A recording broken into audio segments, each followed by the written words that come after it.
Good morning and good afternoon, everyone in the car wash community. I am Matt DeWolf, editor-in-chief of Car Wash Magazine, and welcome back to another episode of Car Wash Magazine Live. So we are live every Thursday at 11:30 a.m. Central Time.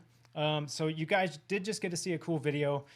That is what we like to call an elephant in the room, right? So this was supposed to be the Car Wash Show 2020 in San Antonio. We're supposed to be packing it all up today and coming home from what would have been an amazing show. Instead, we're in our basements and in our homes and not there. So that's not fun. But you know what? The thing I do know is that come next year, it's going to be the best show ever. Hands down, no doubt. So we have that to look forward to. I also have to share that it is an exciting week for me still because at Car Wash Magazine, we did just wrap the spring issue, which would have been you would have been receiving at the show.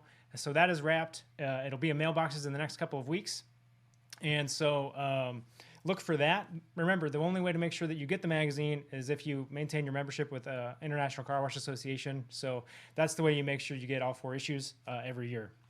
So last week on the show, we covered off on a lot of Families First information and a lot of CARES Act information. And so we do have those resources for you still available. That URL for you is carwash.org/sharing. So make sure that you check those out.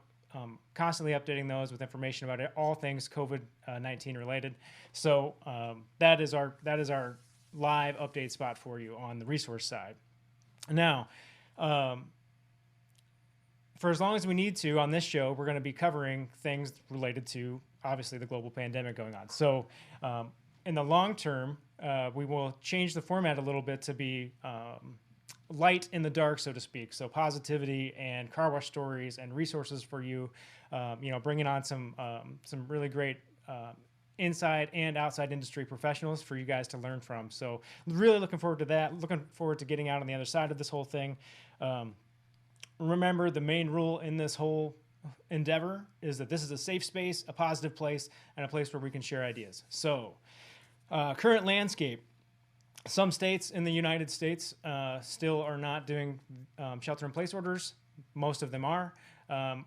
Anecdotally, I've been hearing that some states are starting to not get back to normal, but ease up a little bit. And so that's one thing. Anecdotal is one point on the spectrum, right? But I always like to look at data. So today on our show, we're going to bring in some data. We've got data from ICA and we've got data from DRB. So without any further hesitation, let me get our experts here in the room. Let me just switch this out for you, and we'll get everybody here to play the game along with us. So welcome, everyone. We've got Eric Wulf, we have Dan Pittman, and we have Nick Lopez. Welcome to the show, guys. Thanks for having us. So first, let's do the round the horn introductions here so people understand who we're talking to. So if we could start on what I'm looking at. Nick, can you go first for me? Yeah, sure, man. Nick Lopez. I'm president of Bubble Bath Car Wash here in San Antonio, Texas, where we are missing all of you guys, but the weather is holding out and the pollen's still falling. The pollen is still falling. That still happens, right? Dan, can you give us a brief introduction next, please? Sure. Dan Pittman, President and CEO of DRB Systems. Been in the industry about 5 years, and our passion is the same as car wash operators. We have a desire. Our dream is the same. As we look at this industry, we see the American dream happening everywhere. We enjoy making it happen and helping those partners out there that we partner with. And so this has been a frustrating time working through this, but there's some exciting stuff coming, and there's some people doing some really cool stuff through all this that we'll talk about. But thanks for having me, Matt. Dan, you're gonna make me cry, man. There's so much passion and love in that statement. Thank you. Hey, Eric, why don't you give everybody a little bit of an elevator pitch on who you are? Hey, Eric Wulf. I'm the CEO of International Carwash Association. Good morning, afternoon, night, wherever you are. And I'm coming to you from a basement in suburban Chicago. the only place to be. That's right. That's right. So let's start with some of the data. Obviously, we can hear things and hear stories from folks, but Eric, I know ICA conducted a couple of different surveys. Can you give me kind of an overview of what's going on that front? Yeah, so I'm going to go through, Matt, and for those who are going to follow along on the screen, two different surveys we conducted. One was of the supplier community, and the other was on the retail side. As everyone knows, things are changing though so fast. It's important to remember when we took these surveys. So the supplier data is now about 2 weeks old. The operator data, the survey closed this past Monday. So you're going to have a few of us were talking before this broadcast began. I mean, even just yesterday, some announcements about Texas and New Jersey, even yesterday or today, what's happening in those places is going to impact things. Changes like that are material, right, to what's happening in the market. So keep in mind what the dates are of these. Now, the full surveys, both of these are going to be at carwash.org/industry-pulse, industry-pulse. So both of them are there that you can look at. All that I'm going to hit on, the supplier and operator were each about 10 questions each. I've just got 3 slides on suppliers and 4 slides on operators. I'm not gonna go too granular, but folks are welcome to download that stuff. So let me start, if I can, Matt, with I'll go to the supplier side first. And one of the questions we had asked of the 67 different respondents, and by the way, 67 respondents in 5 different categories: equipment, chemical, distribution, components, and other, were how the self-identifying categories you could choose from. And so that closed on March 30th. But one of the questions we asked that group was, how would you describe your sales pipeline? Okay, now keep in mind that you can define that yourself, right? That could be, is it pushing out?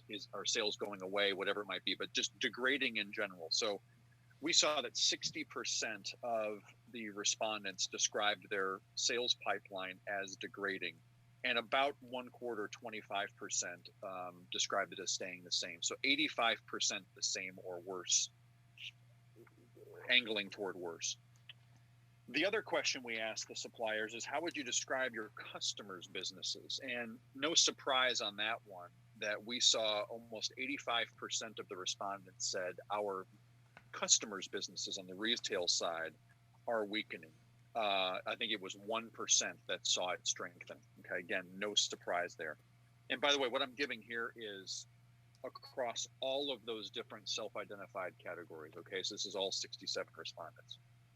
The third one, though, the final one I'll highlight just for this morning on the supplier side is the surprise, though, about optimism for the remainder of the year. Because when you get to this question of what do you estimate to be the growth rate for your segment to be, all still double digit for 2020.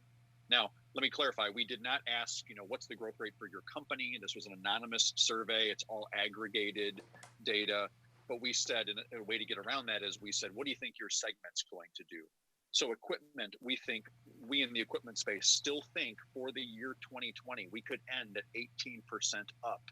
Chemicals 22, components 13, distribution plus 11, and the other category of 14% up. Now, related to that is one of the other questions you'll see in the download is this idea of what do you think of business conditions now, and what do you think they're going to be in 6 months? This is like your classic consumer sentiment question that Federal Reserve uses. So on the supplier side, 58% were negative about business conditions now, but almost the same number, 52%, were optimistic about what it's going to look like in 6 months. So you see this on the supplier side. I would say the big story is we still think, given on March 30th where this was at, we still think 2020 is going to be an up year. Okay, so those are the 3 I'll highlight on supplier. The next then is on the retail side, on the operator side, and I'll go into 4 of those. So 4 questions in particular. We had 150 respondents to these questions. I'm giving you across all of the different markers segments. People could choose gas station or full serve or rollover or express. So one of the first questions we asked is, now it's less news probably, but this idea of, are you subject to any business restrictions where you operate? Well, 85% said yes. I mean, we know, I think as of yesterday, it was 41 states had some kind of shelter in place rule. So no doubt that was what the operators were seeing. The next question perhaps is more interesting, which is this idea of, even if you have restrictions, are you still operating? And the answer was 71%. So if there was a restriction, still 71% were operating. The balance not operating, of course. And this speaks to really that variability in what different states and, again, what different counties are interpreting as essential. And even honestly, even if the essential definitions are clear, there's a real difference in local permissibility, enforcement, guidance that you're getting. So you see operators finding their way through that in some ways, if you want to take the optimistic view of that response. So here's the last two here I'll point on for the survey is keep this in mind vis-a-vis the supplier information. Okay, so when you ask the operators this idea of what do you expect the annual rate of car wash revenue change to be for 2020, you see a big difference. So the retailers are saying, I would expect it to be down 15% for the year 2020. Different, of course, than the all positive double digit we saw on the supplier side. And the other one that's potentially material, and again, these numbers are going to change every day as the circumstances change on the street and depending upon how long this goes on. But we did ask the question of the operators, what percentage of your originally planned CapEx do you plan to either cancel or defer? Okay, so it's either cancel or defer into 2021. And more than 51% plan to move that forward. Okay, so if that were to hold true, certainly the supply side of the industry is going to be feeling that. So again, what I want to highlight is on that page I mentioned, you can download both of the surveys. On the operator one in particular, what I did not go through was there were a couple of questions around which of the following have you implemented if you're still operating? And then we've asked what ideas would you want to share about operating through this crisis or suggestions. Those are all listed. The verbatims are all in that downloadable report. We're not going through it now in the interest of time. And if you have input for questions you'd like to see for future editions, just let us know. info@carwash.org is the email address that'll get to us, or mine is ewulf@carwash.org. We will probably attempt another one of these in 30 days just to see how much things have moved. But if you'd like to see some tweaks, please let us know. Yeah, Eric, that's really fascinating to see kind of the two sides of the coin, right? Like how the suppliers kind of expect things to go versus how the operators are saying in terms of the optimism. Dan, are you seeing similar kind of sentiment from your end? Yeah, first of all, we get a lot of feedback from car wash operators that are people will call us for support to do certain things to kind of shut their car wash down, and then they'll get engaged with us when they fire it up.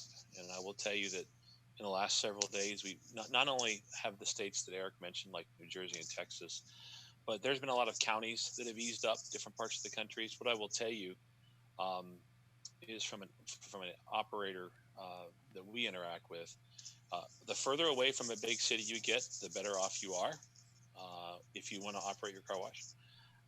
And so we have actually seen the trend of car washes stopping operations has quit. That's plateaued, or if you will, come back up. We have quite a few car washers that are washing again.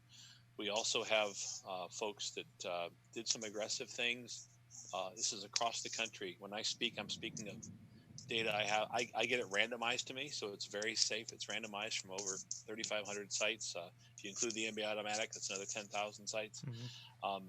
But what we see is folks that had done aggressive pricing or holding off monthly charges, things like that. Some of those are starting to be reversed. They're changing those prices back again. So I think there's things that we can't predict. I think there'll be some more activity and more car washes open because the states and counties are becoming more lax. But I also think that it doesn't necessarily guarantee traffic. One of the things I've talked to two people, I'm not going to say which cities. I don't want to draw attention where it doesn't need to be, but two very large cities that count their traffic. This week over last week, the traffic has doubled. Oh wow! In the city at the points where they count it, so it doesn't reflect everything. So traffic count can drive car count for car washes. So in those cities, we're actually seeing car wash activity trend the same way. But yeah, we see the same thing. When you look at the data nationally, just to give a reference point, I'll use week numbers. Week 14 was last week. Think of it that way. Okay. And we look at it week over week, but we also look at it in comparison of last year. Everybody in this space will remember how lousy the weather was this time last year. And so the trend was going down this time last year too. It's just going down more. Just not quite. Yeah. So we do see that 50% range impact year over year.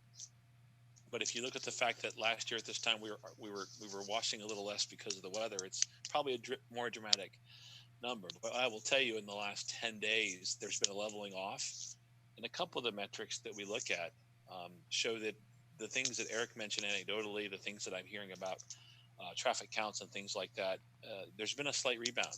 We get information from lots of places. We get it from credit card processors. We get it from our own customers. We have ways of monitoring things. And when you look at credit card transactions across the country in our space, they actually went down. If you look at week 11 and 12, they looked pretty good, and then they started coming down. And it looks like 12 into week 13 kind of bottomed out. A little bit of recovery on 14.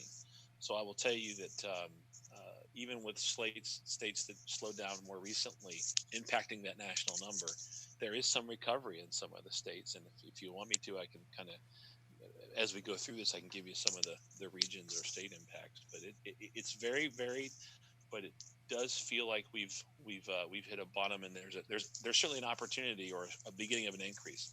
We update the data every week. So we'll have a new episode on our website of data bites on Monday. We'll continue to update that, but that's the trend I'm seeing nationally right now. Yeah. So Dan, tell me a little bit about kind of what are you watching? Is it? I mean, are we just looking at volumes? Like, what's the thing that makes you think that we're maybe at least easing off the decline? Well, certainly, we're seeing more cars come through the car washes in week 14 and week 13, just slightly. And then that's one data point. And then when we look at the credit card transactions across the country from various points, we see a slight uptick in 14 over 13 as well. So it's two sources, and the credit card transactions. We have many thousands of customers. We get random reports where they always grab at least 1,000. So there's a changing sample, but it's a very good, statistically significant. It shows us a trend, and the same thing for the car wash operators. And we're beginning to pull in-bay automatic information in as well. And we're seeing that the in-bay automatic is generally following the same trend. It's unattended in most cases, but it is affected by the very same trend. So we've got multiple thousands of data points, so we feel good about the statistical significance of the data. And do you see? I mean, I would assume and make the large sweeping statement that these numbers kind of mimic what's going on in terms of the regions, in terms of how much COVID is impacting them. Yeah, that's a great point. We are actually, so we've got a couple data scientists. If those of you, I know Nick is on, he's familiar with the guys from Suds Creative. They are emotionally jealous of Nick's beard, but we all are. But other than that, they work with customers like him, but they use data science a lot. So what we're doing is we're actually overlaying weather, and we're overlaying COVID activity. And the reason that we're overlaying the COVID cases with the data, we believe that will be a great predictor of data as we move forward. So what we've done now is we've had several weeks now. We can build a model that we can predict based on cases, new and old, how that's been affecting over the last 2 weeks, the car wash industry in different parts of the country. Because it's, by the way, we also overlay sentiment. So we look at the scientific sentiment from social media and things like that. So as we look at what's going on in the news and how it's impacting people, we'll be able to start predicting what's going to happen. So after the first couple states come out of this, we'll be able to look across the country and see what's going on. That's one of the things that we cover in our Data Bites episode. But one of the interesting things is what we predicted to happen with car washing in the Northeast because of COVID cases. We were able to see that actually come true, and everybody knows kind of what happened there. It just went down really, really quickly. But as you overlay weather, it's very interesting. Like last week, Florida would have looked like they probably had a bad week, But in reality, with the weather that they had and what we know weather will do, we have a very good scientific data on what weather will do to the car washing activity. And these are pretty complicated models, but they're tried and true. So last week, Florida dipped, not so much because of the COVID and the restrictions, but they had really, really bad weather that affected them. Because they probably would have had an even week with the week before. It's one of there's several states last week that actually went up. That kind of surprised me. I won't give you all the states, but the ones that surprised me, California clearly went up. Illinois went up. And New Jersey seems to be one of those ones that bottomed out even before the state announcement. And then additionally, Ohio and Pennsylvania. Pennsylvania's been a really struggling state, and we list Florida as a stable state. It looks like it went down, but it's really just because of the weather.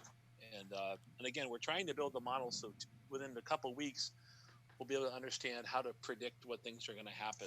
We spend a lot of energy on that. We talk about that. Yeah, it's good to see that. Ohio was really aggressive right out of the gate. It's good to see that starting to turn the corner, so to speak. Yeah, and some of the laggard states on the later states that put out the state notifications and ordinances and things like that, they're the ones that more recently kind of took a dip down. So we kind of think we know the cycle of how long they'll be down. We can look at sentiment, we can look at COVID, what's going on in that state, and we kind of have an idea of how things will turn if the models hold consistent, which we think they will. Nice. I want to get some operator perspective here. Nick, is this jiving with, is what Dan's saying jiving with what you're experiencing? Yeah, I would say so. I mean, the tough part for, at least here in San Antonio, has been the weather. With the weather as being as crazy it's been hard to get a real understanding of how much this is really affecting us. From the look of it, we're about 20% down in single wash usage, but our membership, I mean, we of course we got stuck beginning a promotion as the city was shutting down that we had been promoting for quite a while, and it was something that I'd been working with Suds on and with our local marketing team Creative, and we launched on the 9th, and we honestly picked up more members than we did last year in much better weather condition, running on different promo. So as memberships has been selling really well. Single wash usage, not so much. So our hope is that people really are. They're planning for the future. They figure this is going to be over soon, grab onto a deal while they can, and then to keep rocking and rolling. It's also been helpful that it's in the middle of our pollen season where every car in town is covered in green gold, and it's just frustrating to see it there.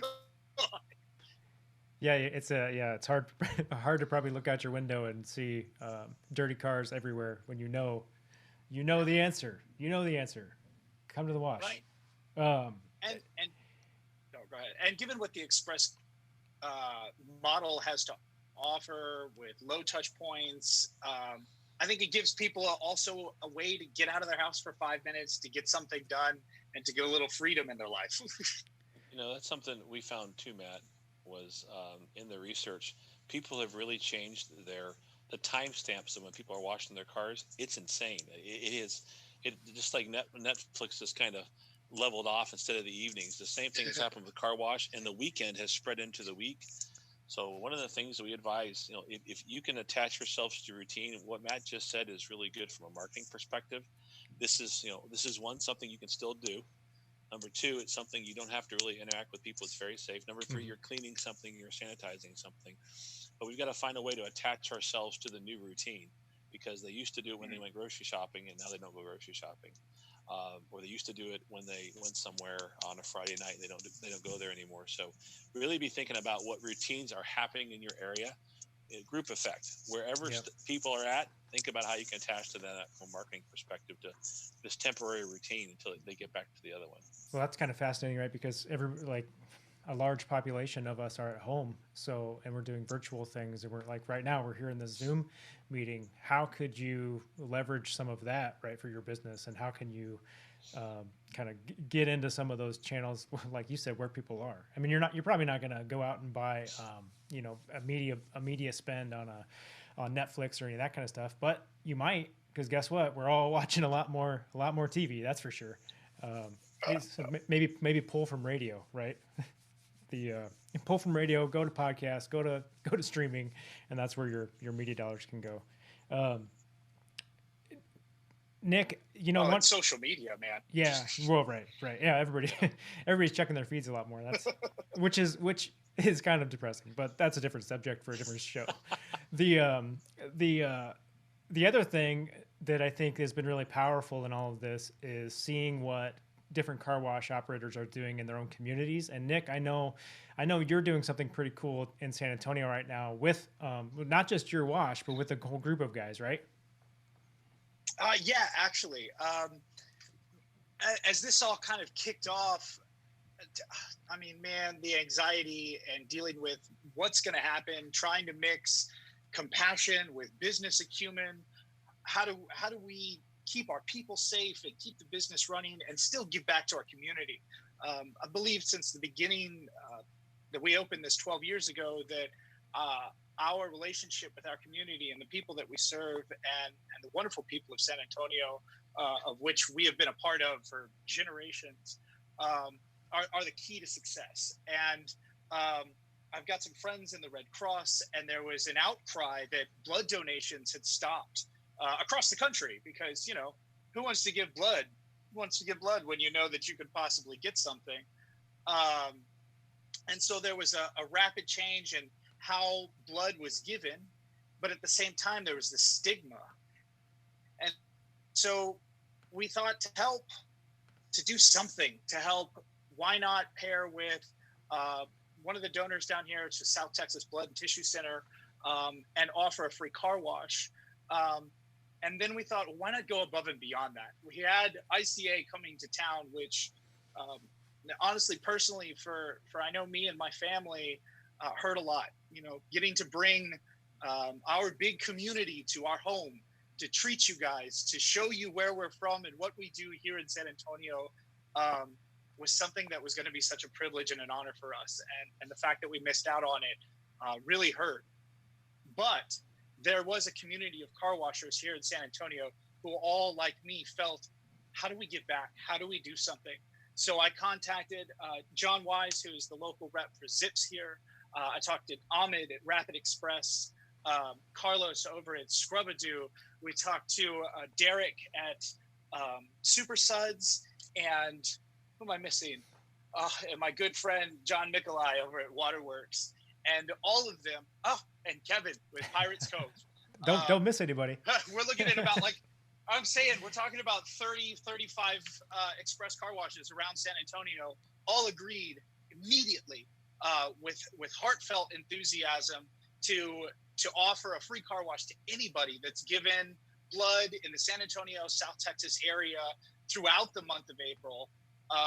And those passes will last 90 days so that people have time to cash them in while we're at stay at home.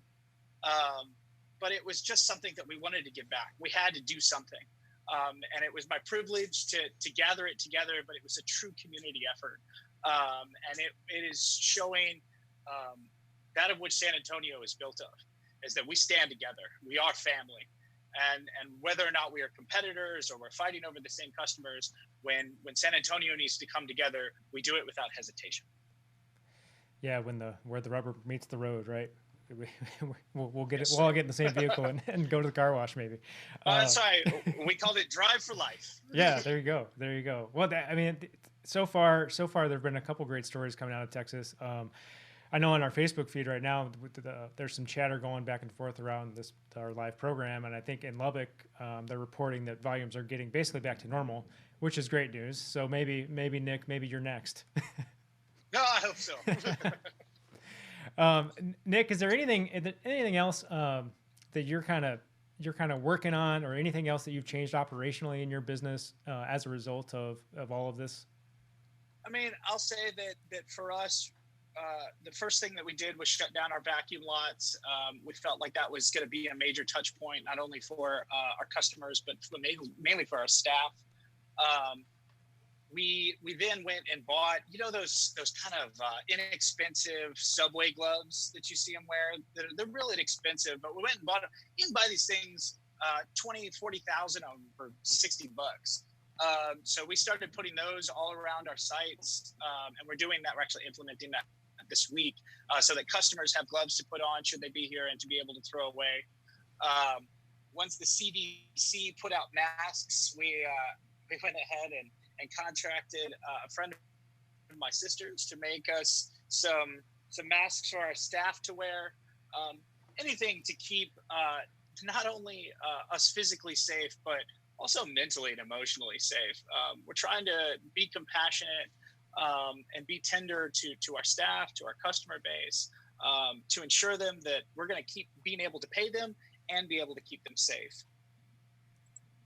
I think the mental health piece is a really important piece, and I think we're going to cover off on some of that actually on next week's show. We're going to dive in a little bit into what folks are doing and how to stay sane and keep people well in all of this. But for now, I'm gonna let you all off the hook, and we're gonna go ahead and close this down. I got a couple housekeeping things to do for folks, but thank you guys for joining us on the show today. I really appreciate your time.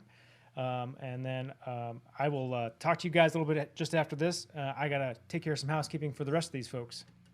So I just wanted to say to everybody still watching there at home or in your home office or wherever you might be, thank you for tuning in. If you have stories, suggestions, just positivity that you want to share, please do let me know that.